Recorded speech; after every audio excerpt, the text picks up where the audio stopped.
Welcome back to another episode of the Outdoor Adventures podcast here on Brownfield Ag News. I'm Brent Barnett. This week's show is brought to you by Beck's Hybrids. At Beck's, we are and will remain farmers at heart. Have a special guest here on the show today, my new friend Caleb Drake from here in Iowa. Caleb, thanks so much for coming on. How are you doing today, man?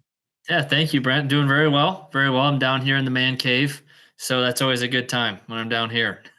Well, really appreciate you joining us, and excited to learn more about your hunting background and the success that you've had this year. Can't wait for you to share a story with our listening audience here. Caleb, by the way, is a host of the Backwoods Bulletin podcast. You can find it on the First Gen Hunter Podcast Network. Kent Boucher, who, if you've listened to the show here on Outdoor Adventures, we've had Kent on several times, and they're on the First Gen Hunter Podcast, and on his network there you can find Caleb's show. So Caleb, you might just tell the listeners more about what your programming is like and just how you grew up in hunting. How'd you get started? Yeah, well, another thing where the hunt we're going to get into, I was able to get a little bit of recording of this hunt on Wildfoot Outdoors on the YouTube. So if you want to check that out, just another place where you can get a couple more angles of what the buck looks like. But my dad is who got me into hunting, and I do have some further hunting background in my family before that. My grandpa on my mom's side, but I never really knew him. He passed away when I was younger, so I just know of that, and I feel like, but there's still some some strand of that blood in me as far as hunting. So hunting's been something I've done for basically my entire life. I was probably in no older than first grade by the time I went on my first hunt with my dad, and he took me out into a duck blind and a walk-in blind that had a plank. I mean, you had to walk a little plank out to the blind, so easy enough in that way. So it's been something I've done my entire life, and I'm completely obsessed with it. It's like one of my largest passions in life, so I'll never stop doing it. I have to ask you, before we get into our hunting story, I'm really big on equipment, especially bows. I could research and look at bows and reviews all day. I'm just really into that. What's your bow hunting setup? What are you shooting? Yeah, so I started off, and this is a long-winded answer, I suppose. I started off with a diamond bow, and I think it was called the Edge. I think they still have it, Diamond the Edge, and it was really made for a bow that you can have for a child before they're able to, you can back it way off to 20 pounds or whatever, and then it can be tightened all the way down to 45, which is, at the legal or above the legal limit for poundage to hunt with. So it's a bow that was a progressive bow. I actually still have it. I don't hunt with it anymore.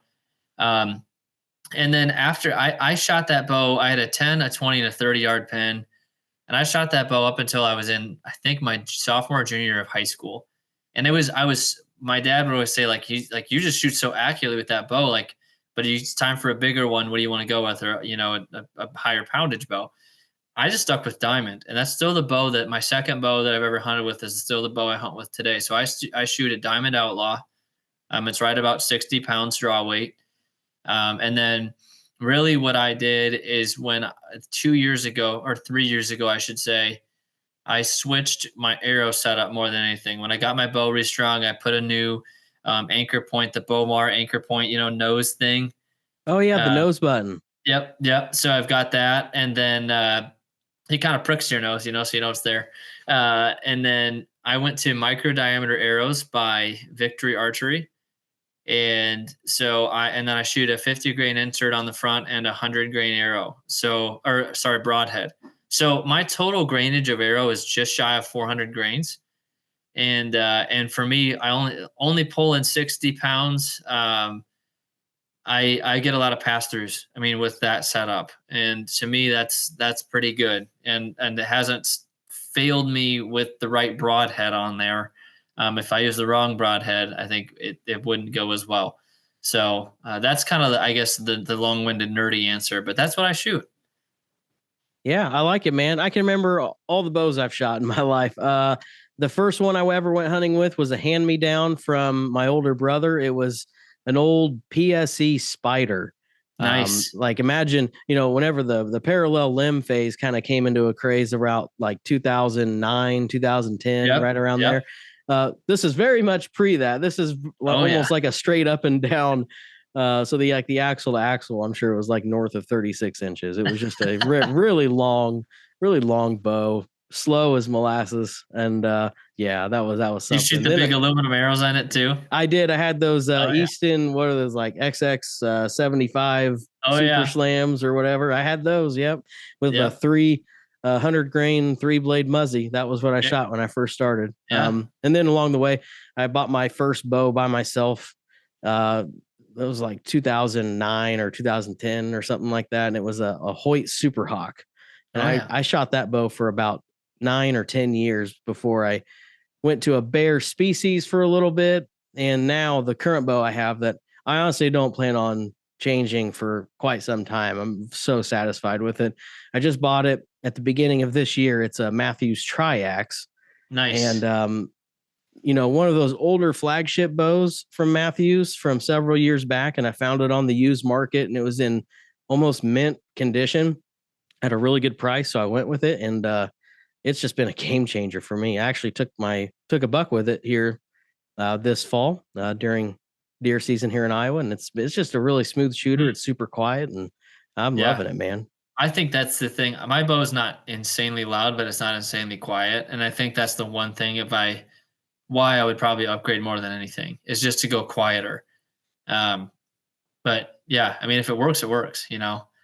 I mean, and then speaking Exactly. of those old school bows, it's kind of like you're shooting a slug gun with the bow. When those things hit, it's like punching a deer. Oh yeah, and it sounds like a pistol going off too. Yeah. It's loud as like all it can be. I mean, Yeah. any deer you shoot at is going to duck the arrow because of how loud they are. And I feel like I can still feel the vibration in my arm to this day from that bow, that PSV from back then. Oh That's how man. much it had a bunch of noise and rattles to it. But hey, it was what got me started. That's what got Yeah. the passion going. That's great. But man, I want to ask you about your hunting season this year. For the people that, if they don't follow you or don't know you, Caleb here killed an absolute giant buck this year. And I have to just have you break down the story for our Sure. listeners. Where was this buck taken as far as state goes, and what's the story? Yeah. So, yeah, I've bow hunted for 15 plus years now. And so, yeah, there's a lot of things I could say, I guess, going into this, but I took the deer in Illinois. So I live in Iowa, but I buy the out of state tag in Illinois every year. And my parents still live in Illinois, and we still have permission ground and everything to hunt there. So, I have a great excuse to hunt two states every year. And this year, I typically try to make a couple trips back during the fall. Excuse me, to get back and hunt. And I had a few less dates on the calendar this year, so I was really trying to make the most of my time. And we have a one property that my parents bought a little bit of land that they're hoping to build on and retire to, build there, and retire on it. So we've really been focusing on kind of increasing the habitat there. Got cameras there, getting it all kind of groomed and nice. Even mowing, like walking past my parents, for when they just enjoy it. And so that's been kind of the focal point. So all these other permission pieces have kind of fallen to the background, and that's where I ended up harvesting this buck, is on a permission piece. And so the 1 day trip I was there, did some work in the morning after a hunt on this property that my parents are building on, or going to build on. They're not building yet. And then we had like an hour and a half, no more than 2 hours to hunt by the time we got to the evening hunt. It was in the third week of October. And a key factor that I look back on is that the wind had switched from a heavy northwest wind to a really strong south wind with like 30+ mile an hour gusts that day. And it was the strongest south wind following a big cold push. So it was just a big switch, big change again. So that had me kind of circling that date as like one that I could maybe, take a quick day off and go hunt. And yeah, this deer, I've got this out of state tag. I'm always trying to just fill them. I've got a buck tag and a doe tag, or an either sex tag and a doe tag. So I was content to harvest a doe that night just to kind of check that box. I knew I'd have some time in December to go hunt in Illinois. And this is the second deer that I saw that evening. No trail camera pictures, nothing. And as we were chatting about earlier, we maybe are both kind of bad initially at identifying what a buck is. I'm terrible at it. I mean, I will look at a deer and I try to make as soon as I can a decision of whether or not I'm going to harvest that deer because it changes. Say they're 100 yards out and you make that decision. It changes kind of what you do. If you grab your bow, do you not? What's your mentality?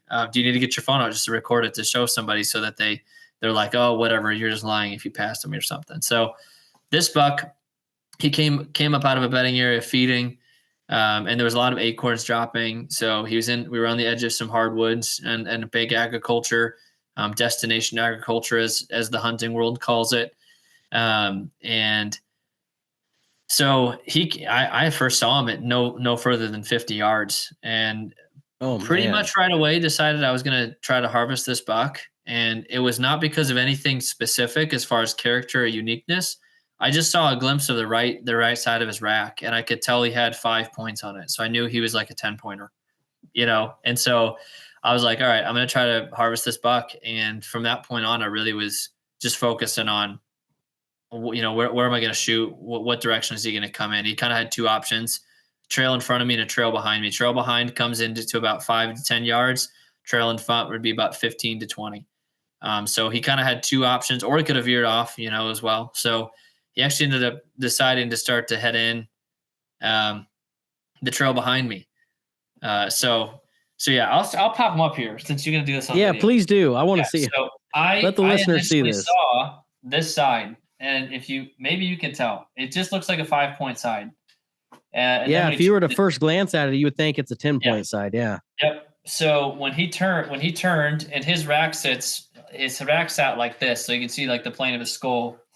I guess I'm opposite here. So he just goes up quite a bit. And so when he turned like this, I thought, oh boy, he's got some stuff going on. The brow tines, I mean, he's got basically triple brows on both sides. And so when he turned his head up, I could tell he might have had something goofy going on in the brows, and I could tell he had an extra point over here on this side. And that was really about it. And so beyond that, I just kind of turned my brain off to analyzing his rack very much.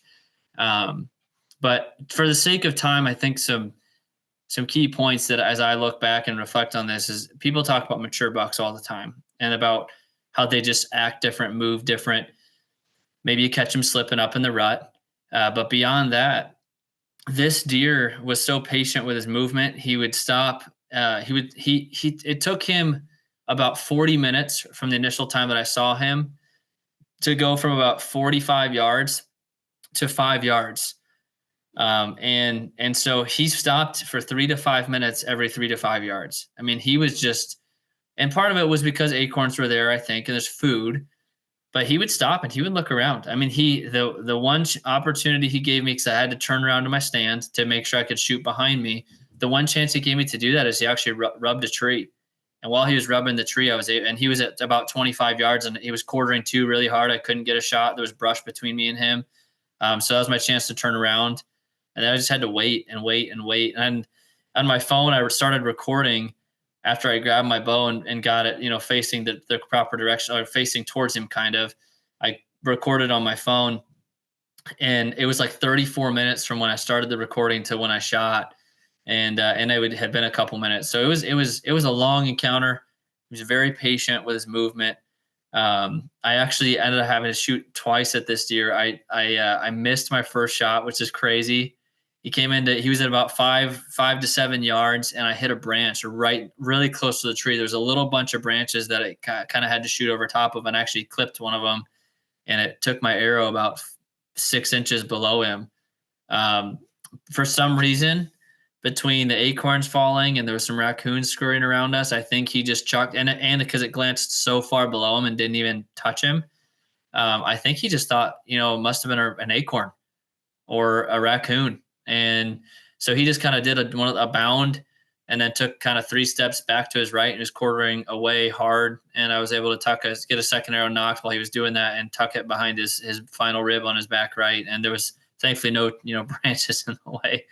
About a 12-yard shot, was able to settle the pin. And I ended up having to back out, let him, and make sure he was able. I watched him bed down, and And I was nervous. This deer, I know he's going to die. But man, I was like, how long is it going to take? It's going to need to be overnight. Would coyotes get to him? If we go in too early, we're going to bump him. But yeah, pretty spectacular experience. What a hunt, man. And kudos to you for keeping your composure after the miss, to not just instantly try to quickly grab like another arrow out of the quiver where they'd catch your movement up in the tree. I mean, that a lot of people don't realize. I mean, that would take a lot of mental toughness there in a situation like I that. was I was shaken, quite a bit, but I said this, I've told this to somebody else, I actually change arrows a lot when I'm hunting, and the the reason being is in the state of Iowa, as you know, raccoons are open season 24/7, 365 if you're on private property, you have permission on and you have a license. And so I carry 2 extra arrows in my quiver that are old arrows with old broadheads that are my raccoon arrows. If they come in within 15 yards, I try to help the farmers out and take out some of the corn stalk wreckers of the raccoons. So I change out arrows just about every hunt because that's about how often you see a raccoon in the woods here. And so yeah, I think I would honestly probably some of it is that, but the other part of it too is like if a deer doesn't, I've messed up a lot in the 15 years of bow hunting, and so if a deer doesn't run away, you've got another chance, and so you mess up enough, I think. Maybe that's the most relatable way to say it, that you end up kind of just instinctually doing some of those things. So yeah, but and I think that's another point. Like I'm probably not much different. I wouldn't look at myself as much different than the next guy that's in the bow hunting in the woods. And um, I think it just takes time, and you get lucky, with the deer not running away after hitting a branch. That's part of it, but it also takes a lot of. I mean, there's been so many deer that have shoulder hit or shot over the top of or shot underneath, or you don't even get a chance to draw on. You spook them. So, but yeah, it felt like a culmination of a lot of those things to be able to harvest a deer like this. And yeah, he scored. I'm getting him officially scored after the 60-day drying period. Okay. But unofficially with a Boone and Crockett score, we did a quick score together within a week of it, and he scored 191 and I think 6/8 or 5/8. I can't remember which one it was, but yeah, that's what he's taped off at.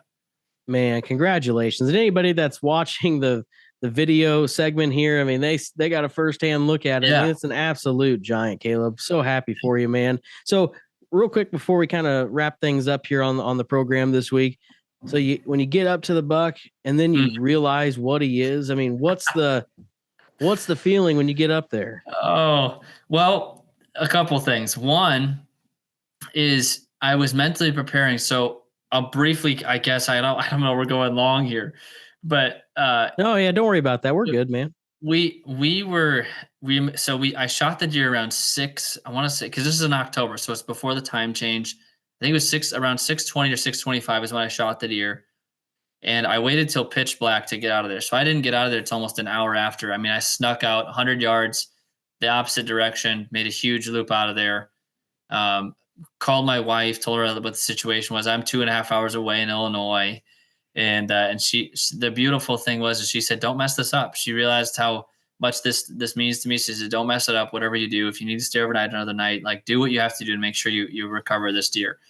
And so we backed out. We drove 40 minutes back to my parents' house, relaxed as much as we could, and then we drove back out.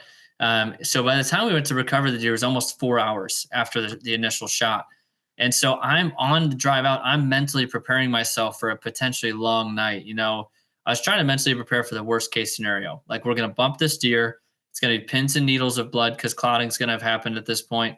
And we're going to be hands and knees trying to track this deer down, or at least determine travel, and then back out till the morning. So when the way we found him is my dad, my brother-in-law, and myself, we had headlamps on. We got to a certain point that we had established. We're going to stop here, turn our headlamps on together, and look. And when we did that, I was trying to kind of reference. I was not at the stand. I was closer to where I thought the deer had bedded, but not exactly. Probably within about 20 yards of where I thought he had bedded. And I looked back towards where the deer stand was, and I was like, okay, it should be directly this way. And I turned almost all the way, to my left, and I could see him laying on a log. So there was this huge sense of relief of like, oh my goodness, we are not tracking this deer until, who knows what time of the morning. So that's the first sense of like relief. And then right, like almost in the split second following that was he's way bigger than I thought. I mean, I told my family, as he was getting closer, I thought maybe I told him it's the biggest buck I've ever seen. I could gather that much just with being, because he got so close, but I couldn't tell you what he had. And so it was overwhelming. I mean, like I mentioned in the video on the YouTube channel, Wildfoot Outdoors, you can get a little bit of a sense of kind of the, oh my goodness feeling that I had. I mean, I honestly almost cried. It was just overwhelming. This tension of coming off and just trying to process. But this year is huge. I had no idea what score is. I mean, that's a good reference point now, but it was, yeah. I mean, it was just, he's got, triple brows basically on both sides, just mass that carries out like you've never seen before. Got kickers, a sticker, he's just got all this junk going on. And he was huge in the body. I mean, he field dressed. We didn't weigh him, but we'd shot a buck. My dad did 3 years earlier, like similar in size, at field dressed, like just shy of 230 pounds. So this deer is like pushing 300 pounds live weight. So it's just huge. I mean, just in disbelief and awe.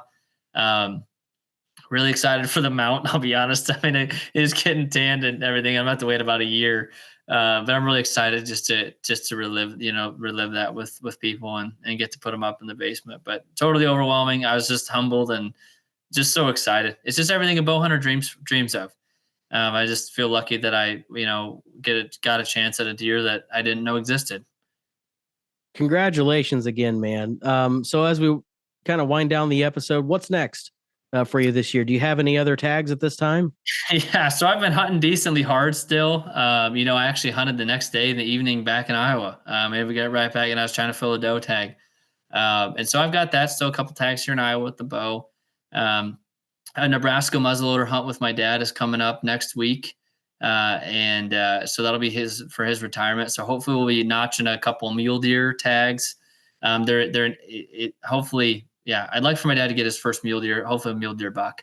And then really what I'm most excited for after that is a young man that I've mentored for the last 7 years. He's coming here for late muzzleloader season. And he's shot 2 deer, and he's become a really great pheasant hunter on his own. Better than me, but he's never shot a really nice buck, and that's probably the biggest thing I'm looking forward to after that muzzleloader hunt is trying to get him a nice buck here during late muzzleloader. I mean, I care about that more than if I harvest anything else the rest of the season, really. So that's kind of it for me, and yeah, and maybe I'll sneak out for a pheasant hunt here and there, but that's about it. Well, best of luck to you. Hope you get something down and just make some memories along the way. Thanks a lot for coming on the show, Caleb. Yeah, no, thank you very much. I appreciate it, and hope everybody else is able to enjoy and maybe relate to the story too. Absolutely. Again, just an absolute giant he took there. That's Caleb Drake from here in Iowa. And just a reminder, he is host of the Backwoods Bulletin podcast. You can find that on the First Gen Hunter Podcast Network, wherever you get your podcast. I'd encourage you to check it out. It's a great program that he's got going on there. Appreciate you being with us here on Outdoor Adventures this week. Just a reminder that this week's show has been brought to you by Beck's Hybrids. At Beck's, we are and will remain farmers at heart. I'm Brent Barnett here with Brownfield Ag News. Thanks for watching Outdoor Adventures on Brownfield.